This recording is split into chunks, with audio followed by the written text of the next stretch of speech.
Après une trêve internationale de 2 semaines, l'OM reprend avec une grosse affiche d'entrée de jeu, le classique face au PSG dans un vélodrome qui devrait battre son record d'affluence, mais c'est aussi un classique dans un contexte compliqué parce qu'on a beaucoup d'absents. Pour autant, les matchs face au PSG c'est toujours des matchs spéciaux et faudra tout donner pour faire le meilleur résultat possible, même si on part pas favori. Dans l'avant-match, on va imaginer quel compo pourrait aligner Jean-Louis Gasset, on va s'intéresser à la dynamique du PSG avant de parler des joueurs à suivre et des pronostics. Comme d'habitude, quel est votre pronostic pour le classique? Est-ce que vous pensez l'OM capable de prendre des points dans un vélodrome bouillant malgré les absences? J'attends votre prono dans les commentaires. On commence directement par un point sur la compo d'équipe. Jean-Louis Gasset a confirmé plusieurs absences pendant la conférence de presse. Meïté, Sarr, Klose et Onana sont d'ores et déjà forfaits. En revanche, pour Balerdi, Gigot et Pape Gueye, la décision sera prise ce week-end. Pour le 11 de départ, je pense qu'on partira sur un système en 4-3-3 avec Lopez au but, Bemba qui serait titulaire sur le côté droit puisqu'il a les qualités pour occuper ce poste-là. Merlin serait titulaire de l'autre côté avec une charnière Gigot-Balerdi si leur retour se confirme. Si c'est pas le cas, Gasset fera peut-être confiance à Luis Enrique comme latéral droit pour mettre une charnière Bemba-Sparagna ou éventuellement faire descendre Pape Gueye d'un cran s'il est disponible. Au milieu, on verra sûrement un trio Kondogbia-Verretou avec Harit un cran plus haut. Ça permettrait de voir Iliman Ndiaye en soutien de Faris Moumbagna et d'Aubameyang pour compenser l'absence de Sarr. Bien sûr, c'est une compo qui peut être amenée à évoluer puisqu'il y a beaucoup d'incertains. Dites-moi ce que vous en pensez dans les commentaires et n'hésitez pas à me donner la vôtre si vous avez un 11 de départ différent.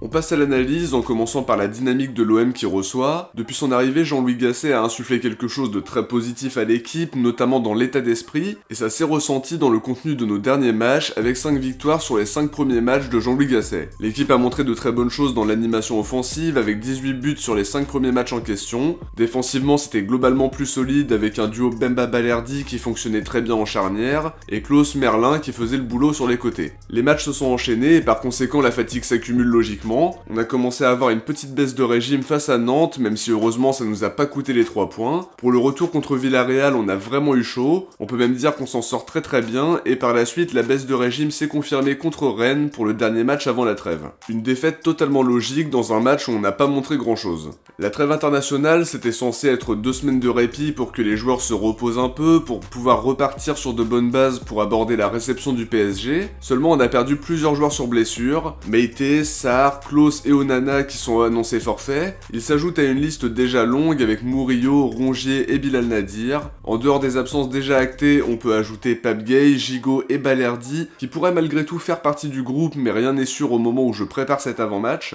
On aborde donc le classique avec beaucoup d'incertitudes. Nos 3 derniers matchs n'ont pas été incroyables, loin de là. On a un effectif affaibli par les blessures et on sait que face à Paris, c'est toujours des matchs très compliqués. On part jamais favori et c'est encore plus compliqué de pas pouvoir compter sur la plupart de nos forces. Pour autant, les joueurs qui seront présents donneront tout, ce PSG n'est pas imbattable et on pourra compter sur un vélodrome plein. On a des arguments à faire valoir avec une animation offensive qui est bien meilleure depuis l'arrivée de Gasset, Aubameyang et Ndiaye qui sont dans une meilleure dynamique, Harit qui peut clairement poser des problèmes à la défense parisienne, Kondogbia et Verretou qui forment un bon duo et qui sont capables de faire déjouer l'entrejeu du PSG s'ils sont en forme. Défensivement, c'est plus incertain parce qu'on sait pas qui sera disponible, mais on est en tout cas dans une bien meilleure dynamique et dans un meilleur contexte qu'au match aller, où on était en pleine crise avec un collectif en plein doute et Pancho comme coach intérimaire. Cette fois, ce sera dans un vélodrome bouillant. Gasset saura trouver les mots pour galvaniser son groupe, mais tactiquement, je pense qu'il ne faudra pas se recroqueviller derrière, se décider à jouer en bloc bas. On a vu ce que ça donnait au retour contre Villarreal. Faudra pas trop subir parce que ça facilitera la tâche au PSG. Faut essayer d'être un peu plus protagoniste, être réaliste sur les situations qu'on aura, et savoir être solide derrière parce que Paris est très dangereux dans l'aspect offensif.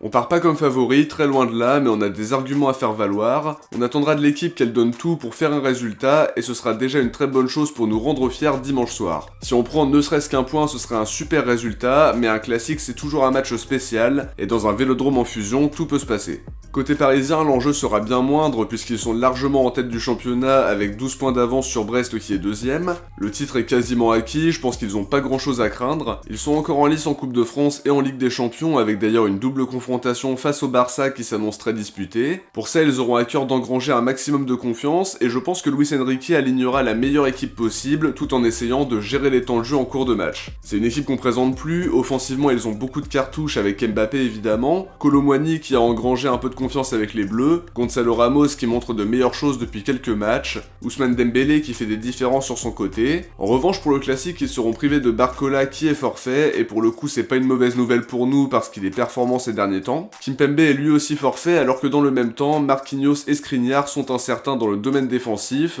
et Asensio n'est pas assuré à 100% d'être présent non plus, même si les trois ont repris l'entraînement collectif récemment. Ils ont moins d'absents que nous, mais leur groupe ne sera visiblement pas au complet non plus. Concernant le système, Luis Enrique utilise le plus souvent son 4-3-3 offensif. Il a tendance à gérer les temps de jeu pour éviter les pépins physiques, et dans leur situation en championnat, ils peuvent se permettre de faire tourner. Cela dit, sur la dynamique, ils ont fait le boulot face à la Sociedad pour se qualifier en quart. En championnat, ils sont invaincus depuis mi-septembre, même s'ils ont enchaîné 3 matchs nuls contre Rennes, Monaco et Reims. Ils ont en tout cas très bien fini avant la trêve en s'imposant largement face à Montpellier 6-2 score final. C'est une équipe qui marque énormément et qui encaisse assez peu. Ils savent construire et ils savent aller très vite offensivement. Ce sera pas simple côté marseillais, mais pour autant ils ne sont pas infaillibles non plus. Faudrait déjà ne pas les laisser dans le confort pour espérer aller chercher quelque chose. On passe aux joueurs à suivre en commençant par l'OM. Le premier joueur que je vais citer c'est Chancel Mbemba qui est dans une très bonne dynamique actuellement en décevant très rarement. Si les retours de Gigot et Balerdi se confirment, ce sera probablement lui qui jouera dans le couloir droit et qui sera chargé de contenir Kylian Mbappé. Pour un match de ce niveau on aura besoin d'un grand Chancel Mbemba et on sait qu'il est capable de sortir un match XXL pour une affiche comme ça. Au milieu, je vais citer Kondogbia, lui aussi il a l'étoffe d'un patron, mais ses matchs ne sont pas toujours hyper concluants ces derniers temps, il passe parfois à côté, et pour la réception du PSG, on aura besoin d'un très grand Kondogbia, que ce soit à la récupération, dans le contrôle du milieu de terrain, mais aussi dans l'aspect technique avec sa qualité de passe qui fait des différences. Offensivement, je vais citer Aubameyang qui est dans une excellente forme avec 8 buts et 2 passes D depuis l'arrivée de Jean-Louis Gasset, un leadership qui se révèle de plus en plus. Il a montré qu'il pouvait se montrer décisif dans les matchs coup près comme on a pu le voir en Coupe d'Europe, et comme j'ai pu le dire pour Bemba et Kondogbia un peu plus tôt, on aura besoin d'un grand Oba pour faire un résultat dimanche soir. Côté parisien, le premier joueur que je vais citer c'est Donnarumma. On connaît ses qualités sur sa ligne, c'est un gardien qui peut sortir un match XXL en sortant des parades réflexes pour sauver son équipe. Il n'est pas infaillible bien sûr, mais ça reste un énorme atout pour le PSG de pouvoir compter sur un gardien de cette qualité-là, faudra être capable de le prendre à défaut. Au milieu, je vais citer Warren Zaïre-Emery qui a montré de très bonnes choses depuis le début de la saison, capable d'amener de l'impact physique, de bien défendre mais aussi de se projeter pour apporter le danger offensivement. Il faudra être attentif à lui. Dernier joueur à suivre côté parisien, Kylian Mbappé dont on présente plus les qualités, impactant dans la construction du jeu, très bon pour prendre la défense de vitesse et finisseur chirurgical. C'est évidemment le danger numéro 1 côté parisien et ce sera sans doute à Chancel Mbemba de tenter de le contenir. Alors maintenant pour vous donner mon pronostic, c'est compliqué d'être optimiste avec l'avalanche d'absence qui nous touche actuellement. On n'aura pas un groupe au complet et c'est forcément problématique. En plus de ça, Paris n'a plus perdu en championnat depuis le mois de septembre, même si des équipes comme Monaco, Rennes ou Reims leur ont posé des problèmes récemment. Si je dois donner un pronostic objectif, je dirais une victoire du PSG 3-1, mais si je devais donner le pronostic du cœur, le pronostic de l'espoir, je pense que le match nul est envisageable et ce serait un excellent résultat en plus de nous mettre en confiance. Dans un vélodrome en feu, tout est possible, les joueurs seront galvanisés, l'ambiance sera dingue, et comme on l'a dit, ce PSG n'est pas infaillible, mais faudra jouer à 200% dimanche soir pour aller chercher quelque chose, en mettant de l'impact dans les duels, de l'intensité, en ne laissant pas le PSG dans le confort, et en saisissant les opportunités qu'on aura offensivement parlant. Avant de se quitter, on va découvrir qui a trouvé le bon pronostic pour Rennes-OM pour le dernier match avant la trêve. Bien joué à Kamel Basli qui est le seul à avoir trouvé le 2-0 pour Rennes score final. Bien joué à toi, même si on aurait aimé que tu te trompes, on va pas se mentir. En tout cas, merci à tous d'être aussi nombreux à jouer le jeu à chaque avant-match, ça me fait très plaisir. Et n'oubliez pas de laisser votre pronostic avec le score exact en commentaire et l'équipe vainqueur selon vous avant de quitter la vidéo. De mon côté, j'arrive à la fin de cet avant-match, j'espère que ça vous a plu. Si c'est le cas, comme d'habitude, n'oubliez pas de laisser un petit like avant de partir pour soutenir la chaîne et permettre à la vidéo d'être mieux référencée. Je vous invite aussi à vous abonner en activant la cloche des notifications pour ne rien louper des prochaines vidéos. Si vous avez regardé l'avant-match jusqu'au bout, écrivez classique en commentaire. De mon côté, je vous dis à très vite pour l'analyse du match, et d'ici là, je vous invite à aller voir la vidéo Que sont-ils devenus avec le premier épisode qui est sorti vendredi soir. Le lien sera en commentaire épinglé et sur l'écran de fin de vidéo dans quelques secondes. Ciao, portez-vous bien et surtout allez l'OM.